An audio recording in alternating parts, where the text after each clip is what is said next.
ભક્ત ગોરા કુંભાર. સખરી કાકી, અહીંયા આટલું ટોળું કેમ ભેગું થયું છે? પૂછ્યું છે કે પૂજારી બાપા ગયા કે હું? ના ના, એવું કાંઈ નથી. હમણાં જ વૈદજી તપાસ કરીને ગયા છે. તા અહીંયા હું કરો છો? ઉમરા પર મીઠું કેમ નાખો છો?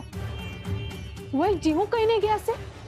હા, વૈદ્ય કહ્યું છે કે પૂજારી બાપાને રક્તપિત્ત થયો છે, એટલે આખા ઘરના ખૂણે ખૂણે મીઠું નાખવાનું છે. હાય હાય, હું વાત કરો છો? પૂજારી બાપાને આવી બીમારી થઈ ગઈ છે? બિચારા બહુ હેરાન થાય છે. એમનો એક હાથ તો હલતોય નહોતો.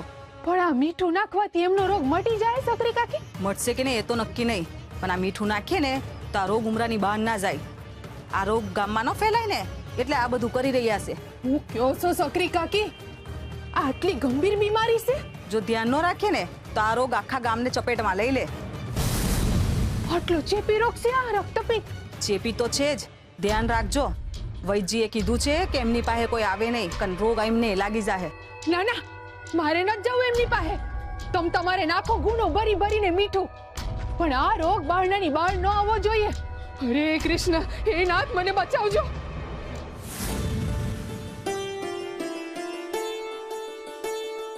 ભાઈ, હું જરા ચોરા પાસે જાતો આવું છું. હા બા, નિરાતે જઈ આવ.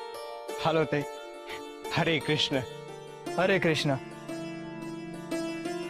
ગોરા જેવો માણા મનમાં હરી સિવાય કોઈને ન રાખે, પણ અટાણે એના ચહેરા પરની મૂંઝવણ એના મનમાં બીજા જ કોઈક વિચાર હાલતા હોય એવું બતાવે છે. હવે તમે જ એમને આમાંથી બહાર કાઢી શકો છો બા.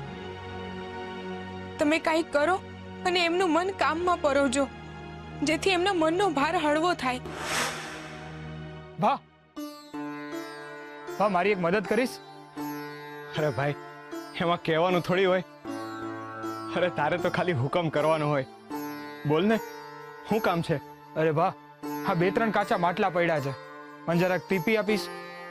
હું છે બા, હું માટલા ઘડતો જાઉં ને તું ટીપતો જાય તો કામ જરાક વહેલું પતે. હે? હા હા, કેમ નહીં. ભાઈબંધ, થોડું કામ આવી ગયું છે, હું પછી આવું. હો.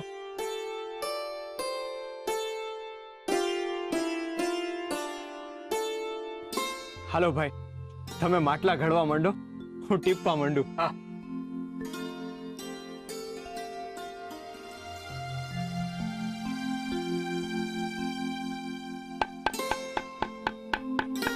વાહ, એક વાત કહું? ભાઈ, તે હમણાં મને પારકો કરી દીધો છે. હો. કેમ? કેમ હું? આપણે ભાઈઓ છીએ, આપણી અંદર એક જ લોહી વહે છે. ને તું હંધી વાત કહેતા પહેલા મને હું કામ પૂછે છે? અરે, મારા જીવતર ઉપર તો તારો અધિકાર છે. તારે પૂછવાનું નહીં, સીધે સીધું કહી દેવાનું.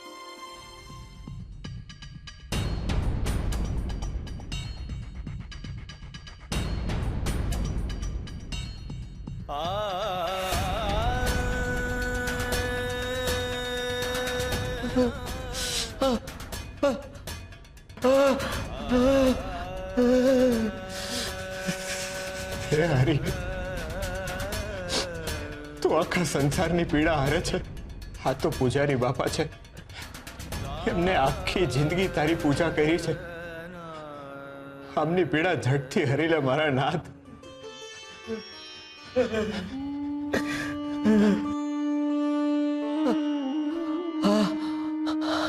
બોલો હરે કૃષ્ણ.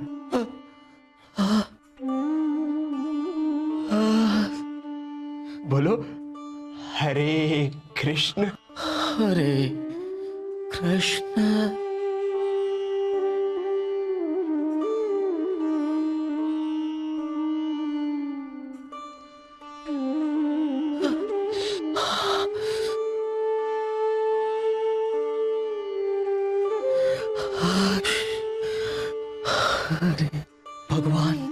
ભગવાન તારું ભલું કરે.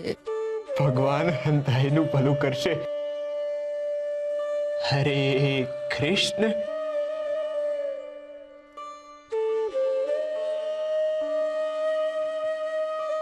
હરે કૃષ્ણ. આ કેવી ક્ષણ,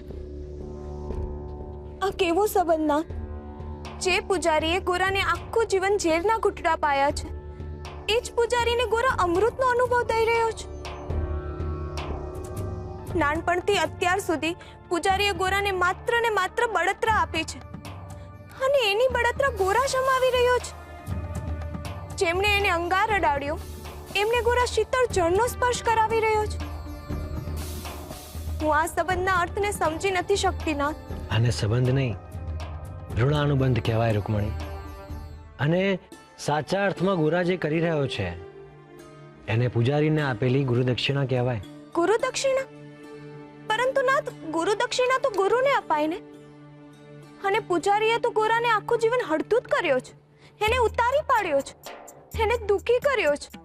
તો પછી ગોરાને હંમેશા તકલીફ આપનારને શું કામ ગુરુ દક્ષિણા આપે? રૂકમણી, તમે તો જાણો જ છો કે યશોદા માં મને કેટલો વહાલ કરતા હતા. એમના જીવનનો એકમાત્ર ધ્યેય એ જ હતો કે મને પ્રેમ આપવો, મને અપાર સ્નેહ કરતા. પરંતુ જ્યારે જ્યારે હું માખણ ચોરતો ત્યારે એ જ હાથેથી મને ફટકારતા, મને સજા આપતા. રૂકમણી, પરમાએ ગોરાને પોતાના સંસ્કાર અને વહાલથી મારા તરફ દોર્યો છે, પરંતુ અનાયાસે અને અજાણતા પૂજારીએ પોતાના ફટકાર અને સજાના માધ્યમથી એને શ્રદ્ધા અને ઈશ્વર તરફ દોર્યો છે. પૂજારીએ ગોરા સાથે દુર્વ્યવહાર કરીને એનું કર્મ બાંધ્યું, પરંતુ ગોરાએ એના દરેક અપમાનને શ્રદ્ધા અને ભક્તિમાં ફેરવ્યું છે. ગોરાએ એની દરેક પીડાને સત્કર્મમાં બદલી છે. રૂકમણી, પૂજારીએ જો ગોરા માટે મંદિરના દરવાજા બંધ ન કર્યા હોત તો એના મારા તરફના દરવાજા ક્યારેય ન ખુલ્યા હોત. ગોરાએ મને બીજે શોધ્યો એનું કારણ એ છે કે પૂજારીએ એને મારાથી દૂર રાખવાના પ્રયત્નો કર્યા. હકીકતમાં તો પૂજારીના લીધે જ મને મારો ભાઈબંધ મળ્યો છે, અમારો ભેટો થયો. એનું નિમિત્ત તો પૂજારી જ બન્યા છે. રૂકમણી, એટલે અત્યારે ગોરા પૂજારી બાપા તરફનું એમનું ઋણ ચૂકવી રહ્યો છે, એમ જ ને? ગોરા તો તમારો પરમ ભક્ત છે ના, ઋણ ચૂકવવાનું આવે તો એ પાછો નહીં પડે. રૂકમણી, ધર્મ અને સત્યની કોઈ પણ બાબતમાં મારો ભાઈબંધ ક્યારેય પાછો ના પડે. એનો અર્થ એ થયો કે ગોરા પૂજારી બાપાનું પૂરેપૂરું ઋણ ચૂકવશે, હે ને?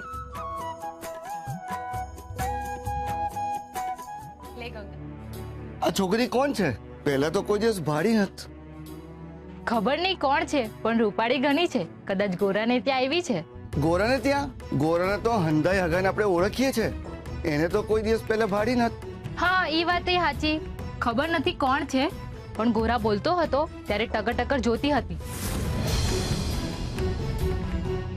ને જો હજુ ત્યાં જ ઊભી છે, હલવાનું નામ જ નથી લેતી. જોયું તુલસી, કઈ સમજાણું? આવી સુંદરતા તો મુસીબતમાં જ પાડે.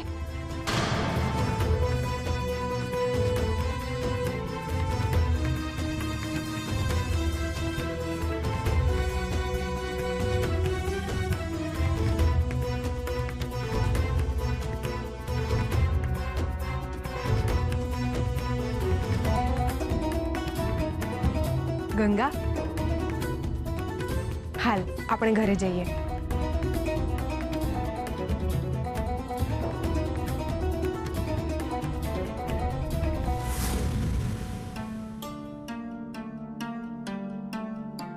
બાપા, ઉઠો, હાલો જમી લ્યો. ઉઠો.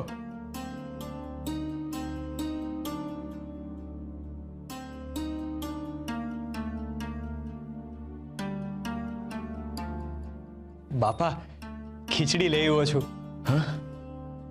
એમ કહું છું બાપા, ખીચડી લઈ આવ્યો છું, જમી લ્યો. હાલો બોલો. હરે કૃષ્ણ. હરે કૃષ્ણ, હરે કૃષ્ણ. બાપા, મોઢે લાગે એવી ખીચડી તો છે ને? અમૃત જેવી છે ખીચડી. હરિનું નામ લ્યો બાપા, સાંભળ્યું જો અન્નમાં પડશે ને તો અન્ન પ્રસાદ બની જાય.